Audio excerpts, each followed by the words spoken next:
नमस्कार दोस्तों, स्वागत है आप सभी का एक बार फिर से फाइनेंशियल अड्डा यूट्यूब चैनल में। दोस्तों, मार्केट में एक और आईपीओ आज लॉन्च हो चुका है जिसका नाम है लोढ़ा डेवलपर्स यानी मैक्रोटेक डेवलपर्स लिमिटेड। पहले इसे जाना जाता था लोढ़ा डेवलपर्स के नाम से, आज इसका नाम हो गया है मैक्रोटेक डेवलपर्स लिमिटेड। आज ये आईपीओ ओपन हो चुका है। सो आज की वीडियो आप देखने के बाद आप इजीली डिसाइड कर पाओगे कि क्या आपको कल इस आईपीओ में अप्लाई करना है या नहीं करना, या इसे सिंपली अवॉइड करना है।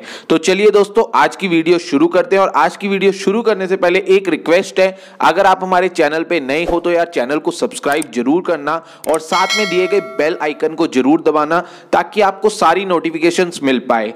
अगर आपके आईपीओ में कोई भी आईपीओ में आपने अप्लाई किया था और अभी तक आपके पैसे रिफंड नहीं आए तो ये वाली इंपॉर्टेंट वीडियो है आईपीओ रिफंड का प्रोसीजर, इस वीडियो को जरूर देखना। चलिए दोस्तों, आज की रिव्यू वीडियो शुरू करते हैं।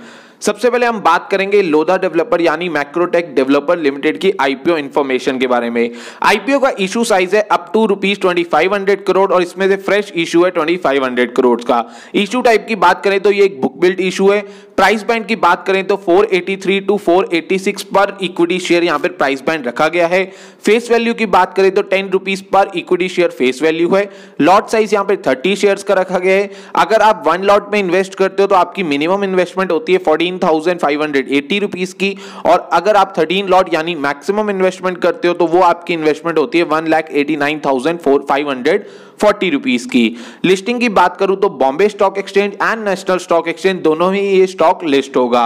अब हम बात करेंगे आईपीओ टाइमलाइन की। तो आईपीओ ओपन हो चुका है 7 अप्रैल यानी आज मैं जब ये वीडियो बना रहा हूं, आज सुबह आईपीओ ये ओपन हो चुका है और लास्ट डे है अप्लाई करने का 9 अप्रैल 2021। अलॉटमेंट डेट की बात करूं तो 16 अप्रैल 2021 अलॉटमेंट की डेट रखी गई है। अगर आपको अलॉटमेंट नहीं होती तो 19 अप्रैल से रिफंड का प्रोसीजर शुरू हो जाएगा। एक बात ध्यान रखना, 19 अप्रैल को रिफंड का प्रोसीजर शुरू होगा, तो मे भी रिफंड आने को आपको 20 अप्रैल को भी आ सकता है, 21 अप्रैल को भी आ सकता है, 22 अप्रैल को भी आ सकता है, और मैंडेट की एंड डेट तक भी आपका रिफंड, उसके बाद भी कभी कभी किसी किसी का रिफंड हमने देखा है आते हुए।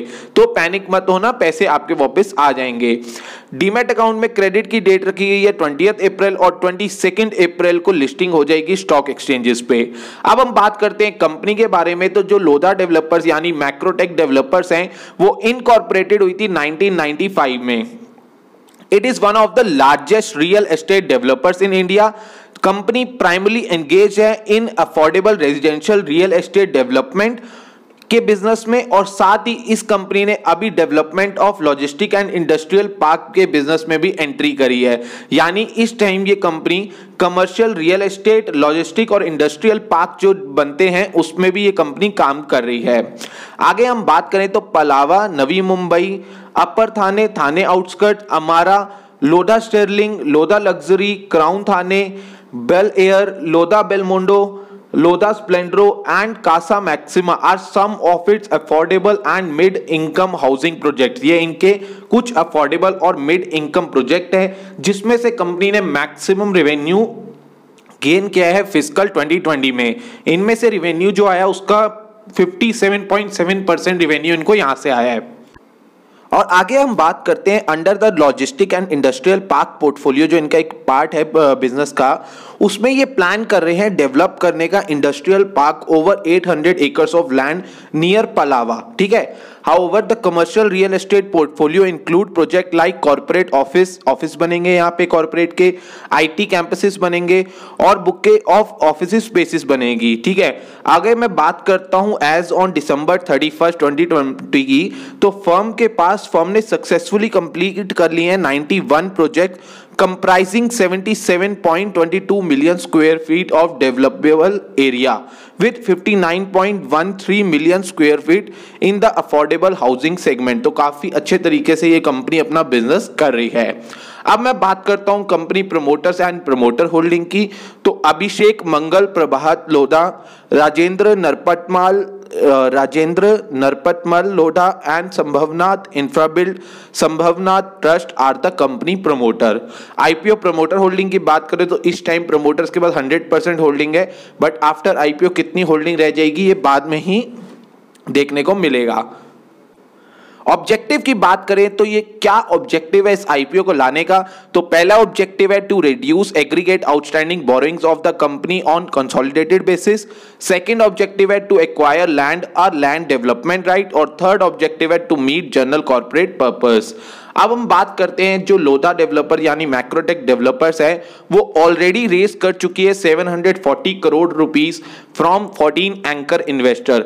एंकर इन्वेस्टर से ये ऑलरेडी 740 करोड़ रुपीस रेस कर चुकी है। अगर मैं बात करूं कि कौन कौन से एंकर इन्वेस्टर्स यहां पर इंक्लूड हैं तो मैं आपको दो तीन के नाम बताता हूं। Nomura, Abu Dhabi investment authority, Abu Dhabi sovereign fund, platinum asset management, ये कुछ फॉरेन इन्वेस्टर्स है। और साथ में अगर मैं डोमेस्टिक इन्वेस्टर्स की बात करूं तो HDFC mutual fund and Premji invest ने यहां पर इन्वेस्टमेंट करी है। बाकी लिस्ट आपकी स्क्रीन के सामने है, मतलब यानी ये ऑलरेडी 740 रुपीज 2500 करोड़ में से रेस कर चुके हैं एंकर इन्वेस्टर से। अब हम बात करते हैं फाइनेंशियल स्टेटमेंट की, तो अगर हम रिवेन्यू की बात करें 2018 में इनका रेवेन्यू था 13,527 जो कि थोड़ा सा डिक्रीज हो जाता है 11,907 करोड़ का 2019 में, और थोड़ा सा इंक्रीज होता है फिर से 2020 में 12,442। अगर हम बात करें यहीं पे प्रॉफिट की तो 2018 में इनका प्रॉफिट था 1,789 करोड़ जो कि थोड़ा सा डिक्रीज हो जाता है 1,644 करोड़ 2019 में, और 2020 में 744 करोड़ का यहाँ पर प्रॉफिट रह जाता है। ये रीजन इसलिए हुआ क्योंकि कोविड के केसेस आने लग गए थे और कोविड के कारण काफी इनको लॉस, मतलब इनके प्रॉफिट में फॉल देखने को इनको मिला। सो फाइनेंशियल्स मैं ये नहीं कहूंगा बहुत बढ़िया है, मतलब एक ठीक ठाक इनके फाइनेंशियल्स हैं। आगे मैं बात करता हूं कॉम्पिटिटिव स्ट्रेंथ की। इस कंपनी की क्या स्ट्रेंथ है? सबसे पहली स्ट्रेंथ आ जाती है largest residential real estate developer है इंडिया के। सेकंड आ जाती है स्ट्रॉन्ग सेल्स डिस्ट्रीब्यूशन नेटवर्क है across India as well as NRI market. इनका एनआरआई मार्केट में भी काफी अच्छा सेल्स डिस्ट्रीब्यूशन है जैसे यूके, सिंगापुर और यूएस में। थर्ड आ जाता है brand equity and premium pricing. इनकी ब्रांड इक्विटी है, खास करके महाराष्ट्र में इनकी काफी नाम है इनका, और प्रीमियम प्राइसिंग है अफोर्डेबल, क्योंकि ये अफोर्डेबल हाउसिंग स्कीम में है तो अफोर्डेबल मतलब प्रीमियम प्राइसिंग होती है इनकी, ज्यादा प्राइसिंग भी नहीं होती और अच्छा मतलब प्रीमियम प्राइसिंग में बढ़िया चीज।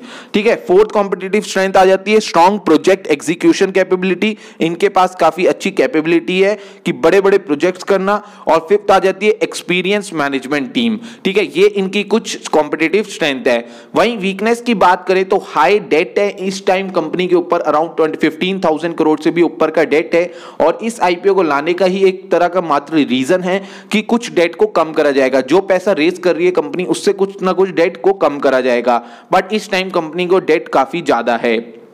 वहीं अगर सेकेंड वीकनेस की बात करूं, हाईली कंसंट्रेटेड बिजनेस है इनका, और एक पुणे रीजन में ही इनका थोड़ा बिजनेस ज्यादा है, तो कंसंट्रेटेड है, मतलब एक ही जगह में ज्यादा काम कर रहे हैं।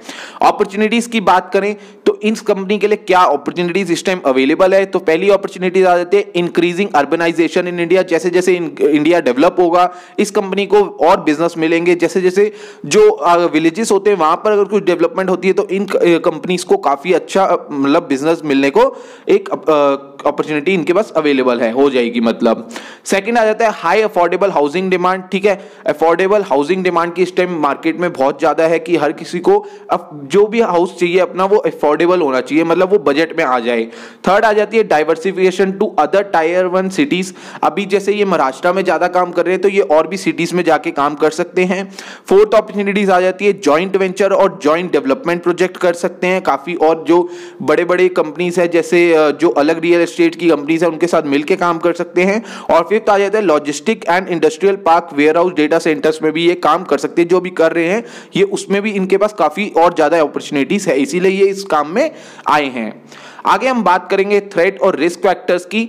तो इस कंपनी के लिए पहला थ्रेट है fluctuating interest rate in economy. अगर इंटरेस्ट रेट में कुछ फ्लक्चुएशन होती है तो इनको काफी रिस्क है उसका चीज का।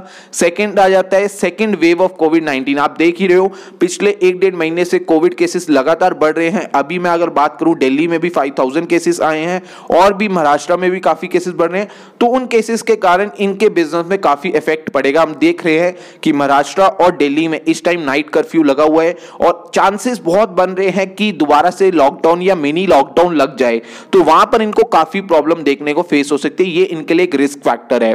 थर्ड आ जाता है इकोनॉमिक डाउनटर्न। अगर ऐसा कुछ होता है तो इकोनॉमिक में दोबारा से डाउनटर्न आ जाएगा और इनके लिए ये भी एक थ्रेट है।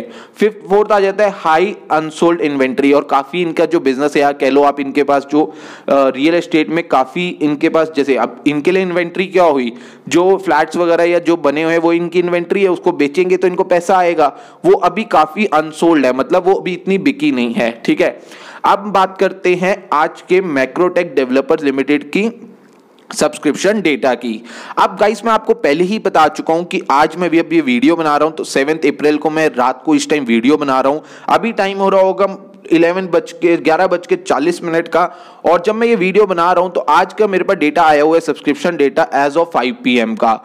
तो अगर मैं बात करूं, कंपनी ने रेस करने हैं 1759 करोड़, यानी लगभग 1760 करोड़ कंपनी को चाहिए इस टाइम, क्योंकि 741 करोड़ तो वो ऑलरेडी रेस कर चुकी है एंकर इन्वेस्टर से।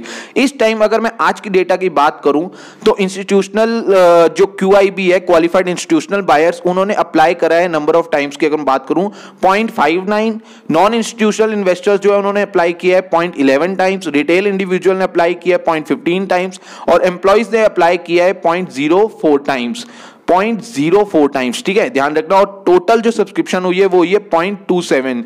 तो अगर मैं सिंपल लैंग्वेज में बात करूं, अभी कंपनी को कितने पैसे चाहिए, 1759 करोड़, और अभी तक कितने पैसे आ चुके हैं, 466.14 करोड़ रुपीस आ चुके हैं, और कितना IPO सब्सक्राइब हो चुका है, 0.27। तो ये इनका आज का सब्सक्रिप्शन डेटा है। आगे मैं बात करता हूं करंट ग्रे मार्केट प्रीमियम की। तो इस IPO का ग्रे मार्केट प्रीमियम 5 रुपीज से 7 रुपीज चल रहा है। ग्रे मार्केट प्रीमियम बहुत ज्यादा नहीं है इस IPO का।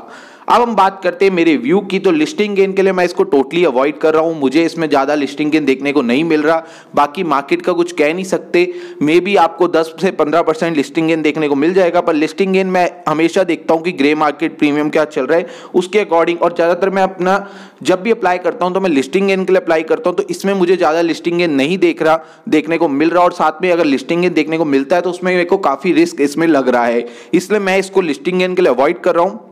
और लॉन्ग टर्म के लिए ये कंपनी में अभी काफी डेट है, और जो ये बिजनेस है काफी कॉम्पिटिटिव भी है, और इस टाइम आने वाला टाइम जो है इनके लिए काफी मुश्किल हो सकती है अगर कोविड के केसेस बढ़े और लॉकडाउन लगा। तो लॉन्ग टर्म के लिए मैं यही कहूंगा कि अप्लाई एट ओन रिस्क, सोच समझ के अप्लाई करना। सो आज की वीडियो कैसी लगी कमेंट करके जरूर बताना। IPO से रिलेटेड कोई भी क्वेरी हो नीचे कमेंट सेक्शन में पूछ सकते हो, और हमारे साथ ज्यादा जुड़ने के लिए आप हमारा टेलीग्राम चैनल ज्वाइन कर सकते हो जिसका लिंक डिस्क्रिप्शन में है। 8400 से भी ऊपर मेंबर ज्वाइन कर चुके हैं, तो अभी जाके टेलीग्राम चैनल को ज्वाइन करो, और इंस्टाग्राम पे फॉलो करो। 1,79,000 से भी ऊपर फॉलोअर्स हमने इंस्टाग्राम में कंप्लीट कर लिए हैं। सबके लिंक डिस्क्रिप्शन में अवेलेबल है। IPO से रिलेटेड क्वेरी है तो आप नीचे कमेंट सेक्शन में पूछिए। आज की वीडियो के लिए इतना ही, मिलते हैं अगली वीडियो में। नमस्कार।